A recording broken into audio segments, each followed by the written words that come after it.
All right. Hello, everyone, and thank you for joining us for the showcase for Freedom and the Law, Problems in Democratic Theory. My name is Erin. I am a recruitment officer with undergraduate recruitment at Lakehead University. Before we begin with our showcase, there's just a few housekeeping items that I want to address. All attendees except for our hosts and panelists have been muted for the presentation portion of this webinar. So you don't have your video on, you don't have your mic on if you're an attendee, so you don't have to worry about that. You can just sit back and relax and enjoy the showcase. However, we do welcome and encourage virtual discussion and questions. So in order to do this, please submit your questions through the Q&A function located on the bottom navigation bar. There is also a chat feature if you prefer to use that. We do prefer the Q&A function just because we can mark questions to be answered live, and so our panelists and Dr. Kane they're able to see that. Please note that we are also recording this webinar. Please be aware at this time that we are also all working from home. There's sometimes noises and unavoidable distractions that sort of happen and unexpected noises. I live on a busy street. Sometimes there's a siren that goes by. Sometimes someone has an animal, someone's knocking on the door, barking in the background. So we continue to work through all of these different distractions that sort of happen along the way. Before we get started with our showcase, I do want to launch a couple polls just so we have an understanding of who is joining us today. So the first poll that I'm going to launch is, where are you from? So we have a few options, whether you're from the Thunder Bay area, from the Simcoe-Muskoka area around our Aurelia campus, if you're from the GTA, if you're from Northern Ontario, whether that's around Kenora, around Dryden, or other areas of Canada, which may include other areas of Ontario as well.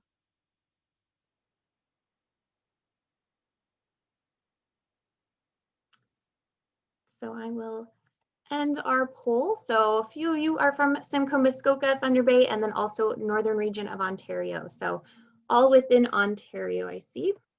And then our second question here, because we do offer classes at both campuses for political science, what campus are you interested in attending, whether that's our Thunder Bay campus or our Aurelia campus?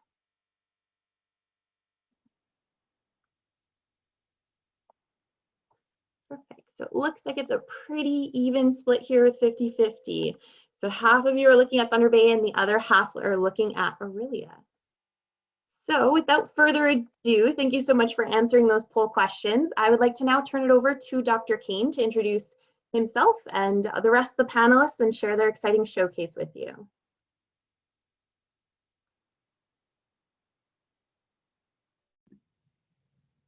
Hi, everybody. As Erin said, my name is Patrick Kane. I'm the chair of the political science department at Lakehead. So I will talk a little bit about the program today, and we'll have some students that are in the program right now near the end of their studies also chime in and talk a little bit about what they've experienced in the program and what they're hoping to do with their degree. And we'll have some time for question and answer at the end. And so, if you have questions, if there's something burning, you can feel free to put up your hand virtually and I'll call on you. But, otherwise we'll have some questions at the end and we'll hopefully be able to answer anything that you're wondering about. So we have a nice title, Problems in Democratic Theory, Freedom and the Law. Partly I'm sure most of you are here because you're interested in our program, and so you mostly want to hear about that. But it is a kind of nice topic, and I'll just say a few things about the actual title of our showcase for tonight. One of the interesting things is that we live in a liberal democracy, and of course in political science, one of the things that we're very interested in studying is liberal democracies and how they function and where they can be improved and what they are, and also competing regimes, other kinds of regimes that exist in the world, either historically or right now, whether those regimes are based around religious beliefs, whether they're based around other kinds of things like monarchies, or they're based around aristocracies, or they're tyrannies of a kind. What allowed those tyrants to gain power? What allows those aristocrats to rule? All those kinds of questions, those questions of regimes, are especially important for us. Even if we don't intend to live under a tyrant, we may want to learn how to prevent tyrants from emerging in our liberal democracy. And so what kind of liberal democracy do we want to have, and what kind best prevents against the dangers that seem present in political life at every moment? And sometimes we think we're pretty safe, and then something happens and we realize we're not quite as safe as we thought, whether it's the election of someone we find unsavory and against everything we stand for, or whether it's some kind of social crisis, or whatever the case may be. And so in political science, we look first at those questions of regimes, but that also ties into questions of who we are as human beings, how we want to live our lives, how we want to live in community with each other, and then the ways that help us do that, the ways of government that help us do that, and the laws that help us do that. So in political science at Lakehead, we offer two major streams of study. One is our political science degree, the core degree, which is, like many political science programs across the country, focused especially on government and the questions of government. And that can be local government, that can be Canadian government, that can be international government. And so we look at all those different questions that arise and issues that we're dealing with as nations, as citizens, as members of a global community. The other thing we look at Lakehead, and what's particularly unique to Lakehead, is the political science pre-law program. And so it's a political science degree, and that degree, in that degree, you take political science courses and you end up with a political science degree, but what you have is a political science pre-law degree. And what that means is, as part of your political science offerings, you would take a number of courses that focus especially on politics and the law. And so we have courses like criminal law, we have constitutional law type courses, we have family and the law, we have human rights courses.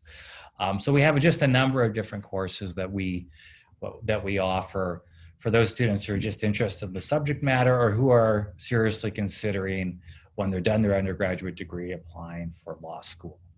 So those are the two major options we offer for students. We have double degrees and other kinds of things as well. I could talk about those later if people are interested. But those are the two major aspects of our program. Sometimes students come in under one umbrella and they switch over, and that's pretty easy to do. I often get asked about, once I'm in one, am I stuck there? No, you're not really stuck there. We can, if you wait till year 4 of a 4-year degree, it might be a little tricky to move you over and get you graduated on time, but there is quite a bit of flexibility within the first couple years to move you over. So we have students, I think Stephanie, who's going to talk to us tonight, told me the other day, she started in the pre-law and then just moved to political science. And so some students end up finding that they like the politics part more, and that's what they want to do. And other students go the other direction. So, what's interesting in liberal democracies, and so I'll continue my very brief lecture on this topic because I do want to get to our program. And what's very interesting in a liberal democracy is that we promise two major things in liberal democracies, right? Beyond a democratic form of government. We promise equality for our citizens, and we promise freedom for our citizens. And sometimes those things fit together very, very nicely, and sometimes they don't fit together so nicely. One of the areas that's very interesting is freedom in the law, because our laws tend to tell us what we can do, but they often tend to tell us what we can't do too. And so they seem like an infringement on our freedom. So we might think of, when we study politics, we probably hope to preserve our freedom in some way as citizens, and our ability to participate in community and government, and how we want to live our lives as individuals. And so that freedom is important to us, but we understand that we need laws in order to protect that freedom in some way. And so getting that, some people would say, that balance right between freedom and laws that tell you what you're not allowed to do, right, and which we want a lot of those laws in place, is difficult. Another perspective on that, is that law, in a way, is a kind of form of freedom. So it's not just something that's up against freedom. So that's one perspective, that freedom has to be balanced with something like security. And that's sort of one major theory that we talk about in political science, and look how regimes, how Canada or the United States or some other country structures their kinds of government to try to make that balance work. But the other thing we can look at is freedom through rule of law, right? So that one of the things that a democracy promises is that we get to rule ourselves. And one of the ways we get to do that is by, as a community that we have a say on, we write laws together, or we at least consent to those laws, or we elect people that write those laws for us. And if they don't do a good job, we can replace them with somebody who's better. And so in a way, the rule of law, which is what we say is an important principle in a democracy, which also promises freedom, we might say is part of self-rule, which is part of what we all want, right? Which we hear talked about in different ways at different times, self-rule. Right now, one of the ways you'll hear it talked about a lot, which is fairly a new phenomenon, I guess, would be especially in terms of kinds of identity politics. So we'll talk about those things a lot in classes right now because they're very hip and popular, right? And they seem very important because of that right now in this moment. And so we talk about those things and we explore them because it's what we're thinking about, and they're new. But that's part of us being able to rule ourselves, right? To affirm yourself in your identity.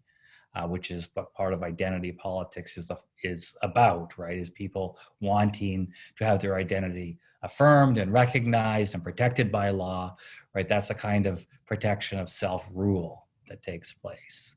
And so self-rule can take lots of forms, right? It can take a form of a democratic process, and it can take form of rights that are protected, and it can do all kinds of things. So one of the things we look at right now, I'm teaching a course at the 4th year level. All 3 students joining me today are in that course. I'm teaching a course on freedom, well, sort of freedom in the law, or democracy in the law is what I've called it, but we look at freedom too. So democracy in the law in film. So it's a capstone course for these students.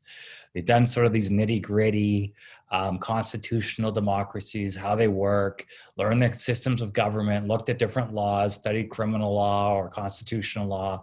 And this is kind of a capstone course for them in their final year, their final semester of studies for most of them, where we sort of look, how would you watch a film and learn from that film about what it means to live in a democracy, what the challenges are for democracies, how law can support and harm democracies, and the relationship between some of the things I've talked about and other things too.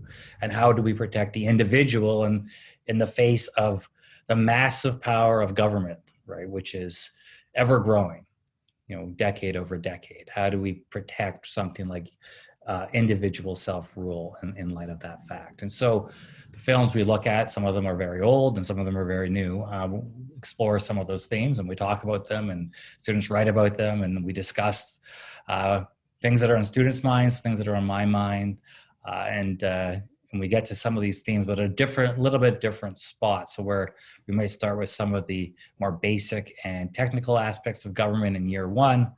By the end of year 4, we're looking at a way to integrate what we've learned in those 4 years into all parts of our lives. So we're more fully educated human beings.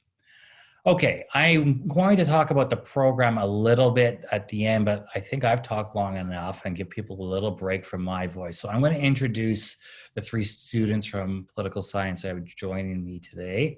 We've got Brandon and Stephanie and Chad, and all 3 of them are students in our program. They're all in their 4th year of studies, and they're going to just speak very briefly, about 2 or 3 minutes each, about what brought them into the program, what their experience has been like, what surprised them about the program maybe, or what's been really exciting, some of the upsides of the program, and maybe some future plans if they're up for sharing those with us. So we'll start with Chad and go to Stephanie and then Brandon. Hi. My name's Chad Ford, in my 4th year. So what attracted me to the political science program was what attracts many undergrads, is like a pathway to law, into the legal profession by going to law school. I'm not sure now that I'm in my 4th year that that's the path I'm going to pursue, but I'm definitely happy that I've taken this course regardless of that. And I've learned a lot, just a lot from my professors about political science, but not just the theory, but like the process of like discussing things with people and interacting, and the conflict of different ideas and how to settle things amicably with your peers. So my experience overall with the program has been like really positive. Like when I was younger, when I was like 14, I thought to myself, like, I'm going to study philosophy. Like, that's what I'm going to do. And then as I got older, I kind of reconsidered, and I thought, well, I know a fair bit about philosophy right now. Like, what else could I study that I might tie in with my understanding of philosophy, and that might have some other practical applications in the world. And I thought, political science might be for me. And I'm happy to say I'm right. I was right. Like, it was a good choice, and I'd highly recommend anyone else give it a shot if you like asking big questions and thinking big ideas. Thanks, Chad. Stephanie, you want to say a few things? Awesome. Thanks everyone for joining us today. So my name's Stephanie. I'm an upper year student at Lakehead University, as you know, in the political science program. I actually started in sociology, and then I moved to anthropology. And then still not feeling like any of those were like a fit for me. I remembered how much I enjoyed my introduction to political science with Zuba, Dr. Y. And I ended up actually sending him an email, and he said, just come on down to my office and we'll have a chat. So I did, and I ended up switching into that department. And that's kind of the cool thing about a small department is everyone's kind of a tight-knit community, and you feel like you can kind of approach your professors in that way. So I transferred into political science pre-law, and like many, I was highly interested in law school. Same thing as Chad, not really kind of feeling like I wanted to settle on being a lawyer, but I still really loved the program, and I felt like it was a great fit for me. I felt like I need to stop looking for like a job or a career, and I started to think a little bit more about the skills and the tools I need to take away from university. So if you haven't already started looking at jobs and stuff like that, and trying to think about what your future looks like, a lot of times job descriptions will say things like attention to detail, problem solving, creative solutions, analytical skills, or interpersonal communications. Well, that's actually what political science really is. It really helps me accomplish those things. It really develops you as a person. And these are invaluable skills that really can help you in many aspects of life. And as Dr. Hayne already mentioned earlier, the balance of freedom in the law and how these skills really help you understand yourself and the greater society. Also, just to speak a little bit more on the university itself, there's so many other things you can kind of be a part of. And the nice thing is I was really able to integrate political science with some of my personal interests at the university. So I was able to make space to play on the varsity volleyball team my first year. I'm also an Indigenous student, and I was able to be a facilitator for the Métis Infinite Reach program. I was also on LUPSA, which is our Lakehead Political Science Association, and we were able to do a fundraiser with Sleeping Giant. We raised thousands of dollars for the Lusu Food Bank. And these things are all possible with the help of the department and just being able to kind of have that flexibility. And I've also had my struggles throughout my time at university as well. I took time off for a couple of years due to extenuating circumstances. However, I felt very welcome in this space, and I definitely came back this year, and I've been doing better than ever, even with my grades, because of the support I've had. Even through a pandemic, which I know is probably a lot of questions for people kind of looking into going to university next year. So yeah, with a lot of different experiences at Lakehead, I was just able to realize and come to my passion of really wanting to focus on connecting people to resources. That's kind of the future I kind of have for myself. So I was looking to do that with food security and employment rights. And once again, understanding that better aspect of like individual freedoms in the law, that's kind of helped what drove me to that, the potential that I have for myself. So I was looking to take a master's in developmental practice or a master's in labor studies when I graduate at some point. So yeah. Good, thanks, Stephanie. Yeah, we've got, before we get to Brandon, while I'm thinking of it, if you do come to Lakehead in our program, we have all kinds of opportunities for students in terms of student clubs, and often students in their first year, you don't quite maybe know as many people in the program, and it's a new experience and all those things, and so sometimes it takes students a few months or even a year or so to really start getting involved in the degree, in terms of things like the LUPSA Club, the Lakehead Political Science Student Club, which is a great club and does all kinds of amazing things on campus, setting up speakers for us with all. I mean, the people we've gotten in as speakers just through the club are amazing people. Great contacts for you. I mean, from people at the, from police chiefs to retired admirals to all kinds of people we get in here that people have made contact with, and then just fun events that people do socially. And whether it's something like a food bank, which turns out to be pretty fun, helping a food bank when you're doing it all together, or something else. And there's also a pre-law society that people have really taken advantage of if they're looking at law school, where people get together and study and share resources and talk about applications and help each other out there. So one of the things we really try to do in our department, we're not a huge department. I mean, you're not going to be a number in our department. We'll know who you are.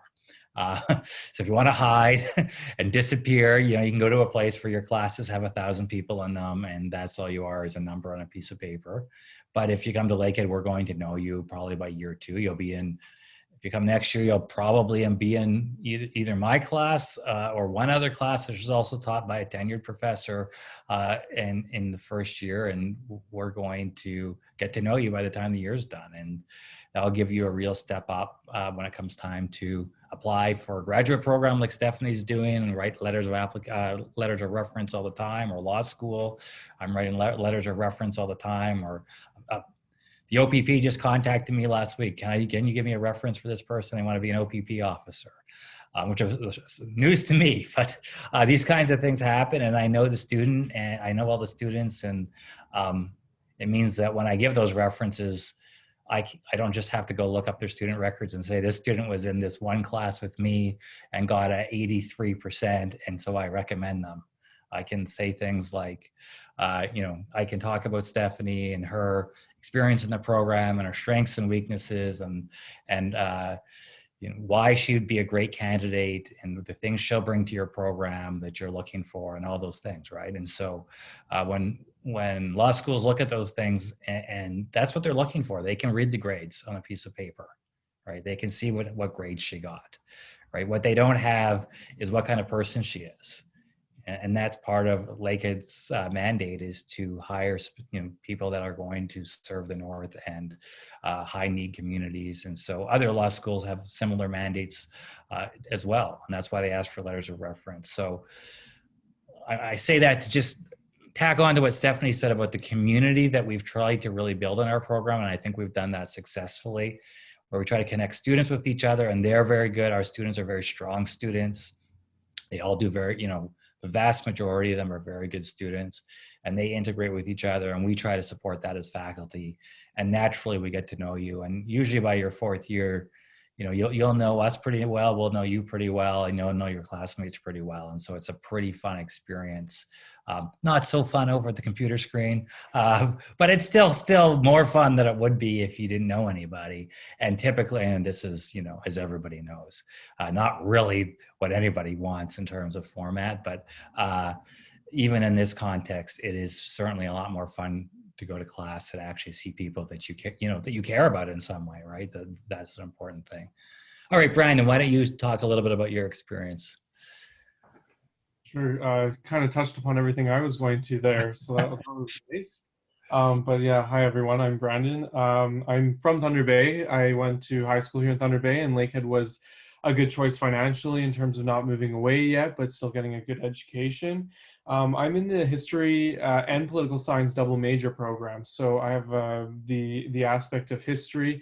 If you're interested in that, I would recommend it, especially if you want to sort of contextualize the present day phenomena that you interact with in your poli-sci courses, to kind of have that historical background. I found in many discussions is beneficial to not only my learning, but that of my peers, and sharing, some of the things that have happened in, say, the 20th century in Canada or whatever course you might be interested in, and how that has led to the present day political science interaction of that phenomenon. So I find that an interesting aspect of my degree. I know the poli-sci program has many of the double majors as well.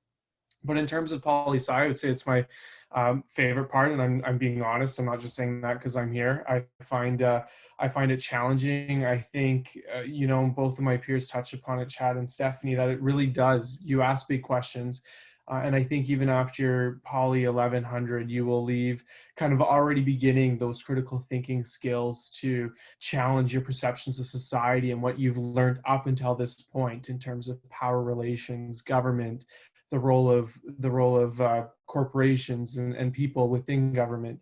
And then you get, as you build up that knowledge with your elective courses as well, and if you want to take Indigenous learning, even a history course or whatever your interest might be, then you can further build and add those kind of specializations, I say, to your poli-sci knowledge so that you can get to a fourth year course in the fall time and look at Aristotle's writings and really sink into even the most core and fundamental ideas of our democracies, or even the organization of government from Aristotle himself, and then to transition and look at research methodologies, as boring as that might sound, to understand our production of knowledge and the interactions of politics there as well is really interesting.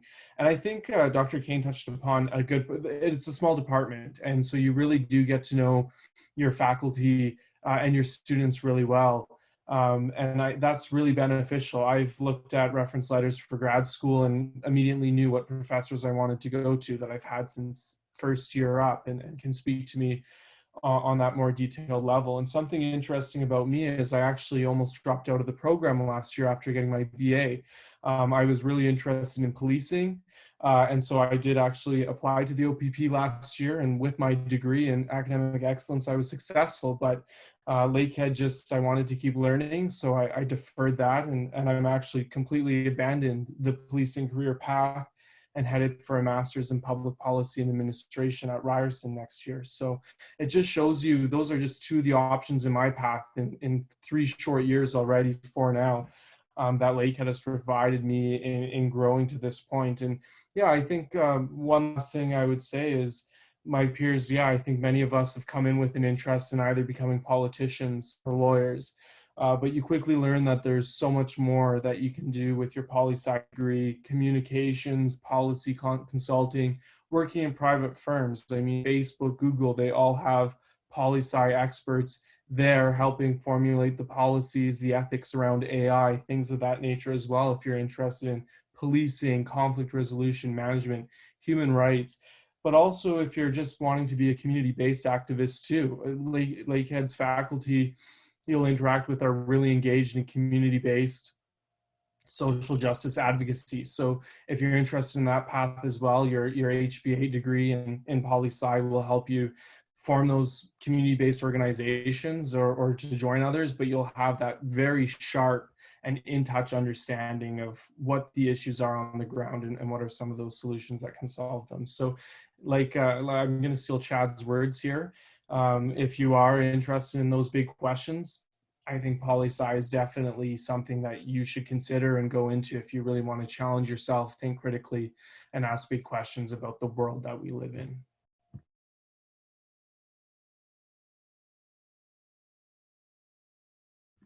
Okay, thanks, Chad.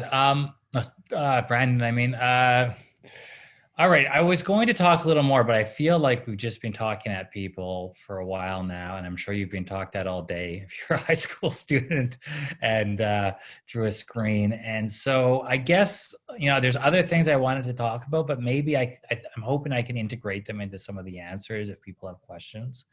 And so, I'd like to maybe open it up for questions now. And, I can talk about careers. I can talk about what you would do with this degree. I can talk about, questions about what you would study or what kinds of things we do in the classroom. I'm happy to talk about any of those things, but rather than just keep talking, and I think maybe I'll let you talk for a little bit and ask some questions. Erin, are the participants able to raise their hand or something? We have the Q&A section, so for anyone who may have joined a little later, there is the Q&A section at the bottom of your screen. Feel free to type any question that you'd like. I think there's an option to type anonymously as well if you don't want your name displayed or anything like that. So feel free to ask away, because this is your opportunity to have answers straight from faculty or have answers question or questions answered by students who are in the program, who have been through the program?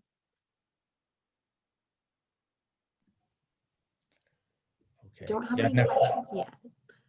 Okay, yeah, I've never used this format with question and answers, but so I'll keep that. I just popped it up, so it's in front of me now. I mean, I will keep talking. We won't just sit here in silence. There's people here listening. They may not have questions yet.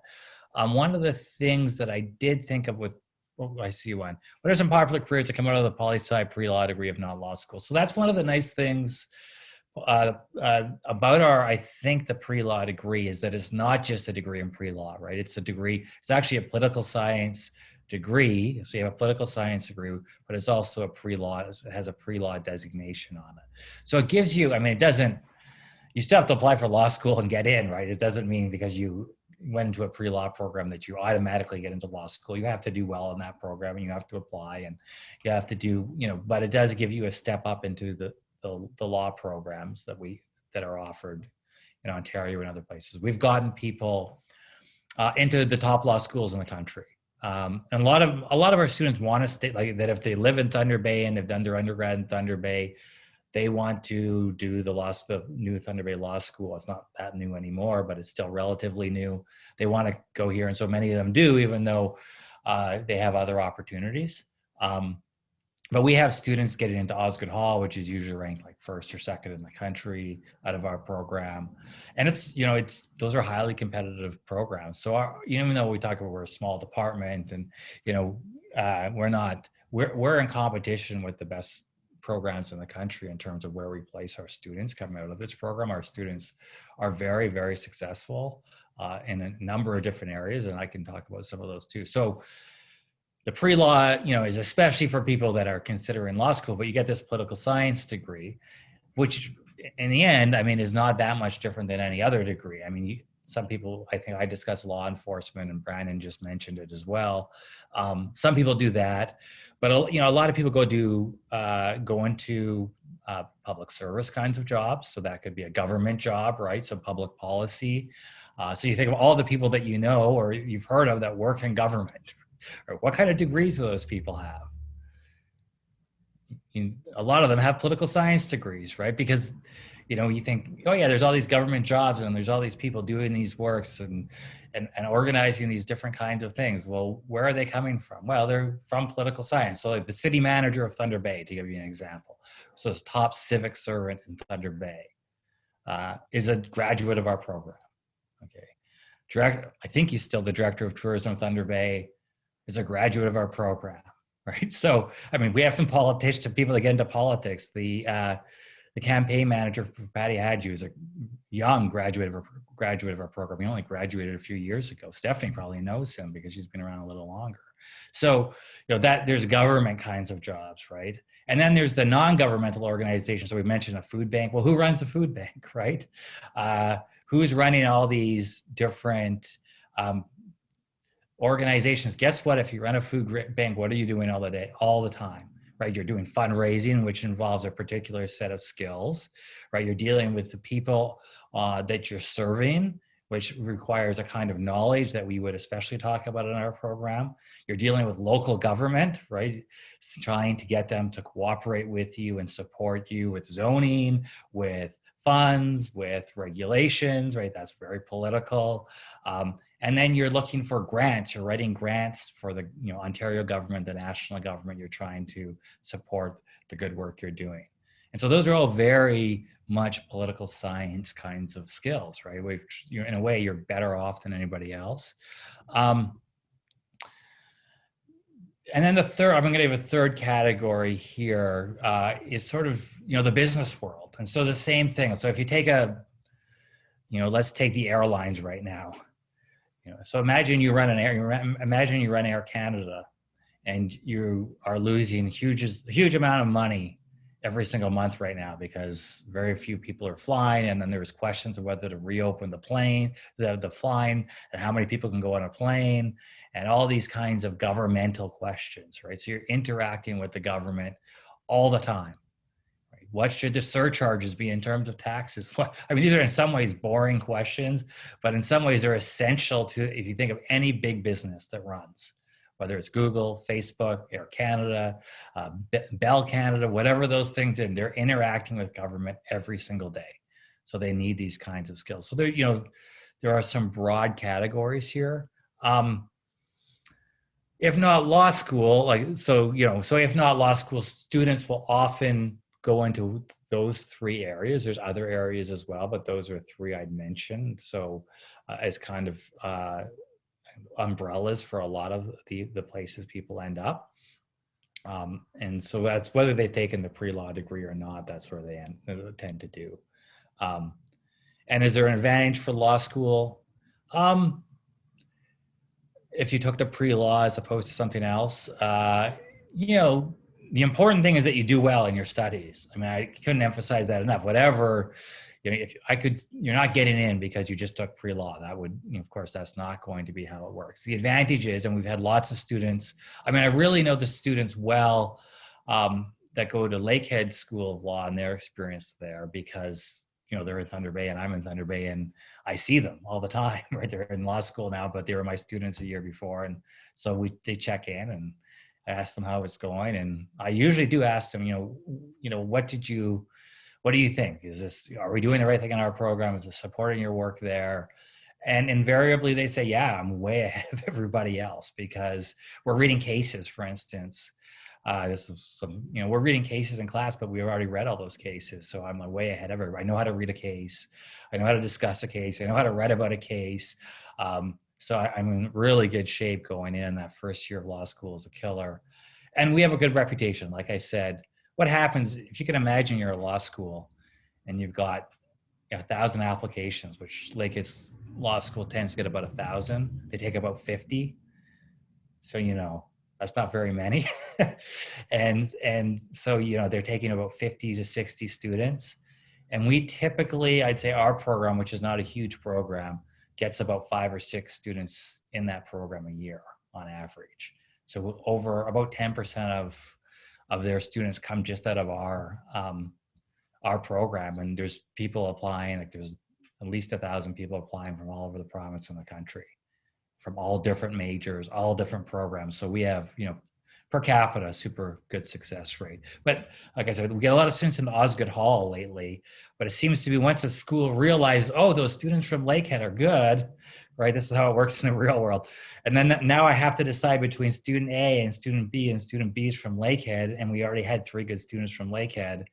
And they see the letter of references from, oh, it's from Patrick Kane. He referred those other 3 people that we liked, and he said they were good. This person's probably good too. I mean, practically, there is, when all things being equal, those are the kinds of things that start mattering. And there's other law schools where we seem to have no success because they just don't have that track record. But we have, enough good ones that are good. All our good students get into law school. The ones that have done their work, we've never had trouble placing them. So that's the law school part of it, and we're not lawyers. I've written a book on constitutional law. I've edited a book, and, I know a lot about the law, but that's, I couldn't tell you statutes and case numbers and procedural things in a courtroom and all those things. That's not, those nitty gritty practical things about being a lawyer. I couldn't tell you we do have some lawyers teach some of those courses for us. That are those sort of nitty-gritty questions about the law in terms of how it actually works in practice. I operate more on the level of constitutional theory, but those questions are decided at the Supreme Court. So I look at the Supreme Court. They're the funnest cases. Okay, any other questions? Am I missing any, Erin? Nope, doesn't look like it. That was all we had. Do Stephanie, Brandon, Chad, you guys want to chime in here at all? Yeah, I mean, I can speak to even summer jobs. Like every year, it's through my own, it's not through the university, but even just on my own volition, I've been able to secure, with my poli-sci degree, jobs in government every year of my undergraduate in the summer times to help support the financial availability of going to university, right? So even though, and some people I know too have gotten into law offices just as receptionists or assistants. So there are opportunities in law, but also just across government that you can go into even as you're getting your degree. So what you learn in the classroom, September to April, then you will go and apply and realize that that is actually applicable to real life in government office. Like this past summer, I was a COVID-19 data analyst with the health unit. So managing the socio-demographic information of who's getting the coronavirus and how does that match up with health equity indicators, right? So even there, your poli-sci degree can help you get into jobs that you might not even have envisioned. So it goes beyond law as well. Yeah, just same as Brandon, to just kind of add on to that is, you know, you don't even realize like the kind of skills that you just you develop that help you just branch into all these jobs that have been discussed. Right now, I temporarily live in Toronto, and I'm actually the Business and Community Development Officer for Thorncliffe Park Women's Committee here. And, you know, it's funny because I'm not finished the program yet, but having these skills, I was able to clearly articulate the skills that I've already acquired being in the program, even without graduating yet, because I'm learning through these things. And just being able to be quick on your feet, be analytical and thinking, these are just really invaluable things you can kind of apply yourself to so many different aspects of life. And I really think that, you know, even just being at Lakehead, like I think we've discussed many times, that community really helps build your confidence too, to be able to go for those types of jobs. I know, you know, going into larger universities sometimes, like we've mentioned, you can kind of feel a bit more like a brick in the wall, but when you have that community, it builds up your sense of confidence to be able to kind of apply yourself. And, you know, the professors in the program are really good at being able to find the gas and the brakes for you. And I say that meaning they'll challenge you when they can see you can take it on and handle it. And then they're also good at being constructive and making sure, you know, if you want to be more challenged, they'll give you that challenge. But, you know, if they see that you need some extra support, they're also there for you too, so. Yeah, the other thing I may be worth mentioning, nobody's asked, but I can't imagine nobody wonders what's the format going to be next year? What are my classes going to look like next year? And you know, the honest answer is we hope to be in the classroom if we can be. If we are waiting on the Ontario government to provide us with guidance. And of course, they're reluctant to give any guidance as far out. And so if they say you can't go in the classroom, it's just like, you know, high school, then you're not in the classroom. And so we're planning for both, but our goal is to be in the classroom. And if things work out with the vaccine and all that stuff is planned, at least our first year courses, our plan is to be in the classroom. And so, you know, that's, you know, obviously a very, precarious position because nobody knows what's going to happen. And even if we knew what was going to happen, we don't exactly know what governments will think about what's happening. So you know, there's some guesswork, and we have contingency plans in place for worst case scenarios that if you can't come to campus, what would you do? We will accommodate those people. So if you came next year into our program, which I assume all of you are looking at, what would your first year classes be like? So we offer 2 first year classes. One is Introduction to Political Science, which, you know, is what it sounds like. We introduce you to the concepts and the major fields of political science, but we usually start with some very fundamental questions and explore, exactly who has power in society, how does that work, how is it distributed, on what basis, and we look at questions of justice, fundamental questions like what is justice, right? And how is it properly applied, and how do we organize together, and what makes a healthy political community? And so those are kind of fundamental questions. And then we also we start introducing you to systems of government and some more technical things. We also have an introduction to law class in the first year, and most of our majors now coming in take both. They take the introduction to political science and the introduction to law. You really only have to take one of them, but most students take both, and we are happy if they do that. And the introduction to law course is something we've been working on a lot the last couple of years to make it way more experiential. So we do a lot of experiential learning interactive, you might say. Different people call it different things, but at Lakehead we call it experiential learning. And so what that means is that students don't just sit there and listen the whole time to the professor and then write a couple tests, and that's their whole semester. And so we try to interact a lot with students. We've done that a lot in our Introduction to Political Science course. So our Introduction to Law course we've been working on the last couple of years.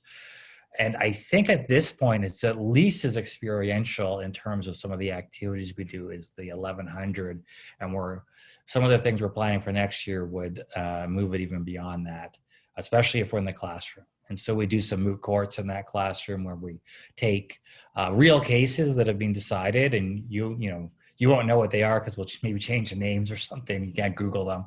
But then we have students go and argue about those cases with each other and represent one side or the other. And we do some Socratic questioning, which is what they do in law school. So we try to give you a taste of what that would be like. So when you go to law school, sometimes people are selected to be sort of experts for the day on a particular question or topic and get questioned. And so, that's all can sound scary and formal, but it's we try to do it in a very relaxed way. And in a way that, the expectation is that this is, everyone understands this is your first time doing something like this. So it's really a trial trial basis that we're like, this is the first time we've done something like this. So I'll interrupt you and I'll answer the question if you don't know, and I'll help you out here and help you out there. And we sort of go through a few cycles. And so the first cycle is super, super relaxed with lots of faculty support and usually in small groups. And then, the next one might be in pairs. And so you already have someone else helping you. And then by the third one, students are really, really more comfortable. And it's still relaxed setting, but we kind of try to bring that notch up a little bit so students can do a short presentation on their own if they're up for it. So both of those courses are courses that you can take in your first year. If you're a major, you have to take at least one of them. Yeah, I'd like to chime in here for a second. Sure. So yeah, I answered Paulina in the Q&A about are there poli-sci classes generally offered in the summer? To answer that and kind of tied in to what Brandon was saying about what he did in his summer. For me, instead of like seeking employment, like full-time employment during the summer, I just decided to just plow through my program by taking like 2.5 credits in the summer, which allowed me to do a 4-year program in 3 years. So that may or may not be of interest to some of the people viewing this. But what I did was I took the maximum amount of like requisite political science credits I could take during the year. And that way I had more electives open in the summer. Or I could use my time to take electives because there are a few political science courses offered in the summer, and I imagine that changes depending on the schedule and who's teaching and what programs are available. But I found that to suit my strategy, I took the maximum amount of political science courses I could take during the year, and then generally took mostly electives in the summer, and that gave me the chance to complete my program more quickly.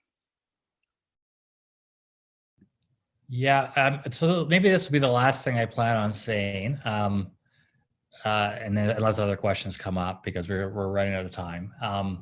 So the one thing I'd say is if you come to Lakehead and you're in political science, whether you're at Aurelia or Thunder Bay, I'm the chair of the program. What that means is I'm not, somebody else is teaching your course. I'm not their boss in any sense of the word. That means I have certain responsibilities for the department. And so I am, one of those responsibilities is advising students. And so what I tell students when they come in is, and every year that I have a class with you, you'll hear me say the same thing. And so Chad and Stephanie and Brandon have all heard me say, if you have trouble with anything, you have a concern, you're not sure about something, just shoot me an email because I will help you figure out what you can do to, whether it's graduate or fulfill this requirement, or simply solve some kind of problem that you're not sure about yet. You think you fulfilled a requirement, but it looks like you didn't on your transcript, and what's going on? What's the solution? I've been around long enough that I can solve a lot of these problems pretty quickly, whereas you might just be stressed out sitting at home worried. And so for all these things, if you come into the program, come and see me.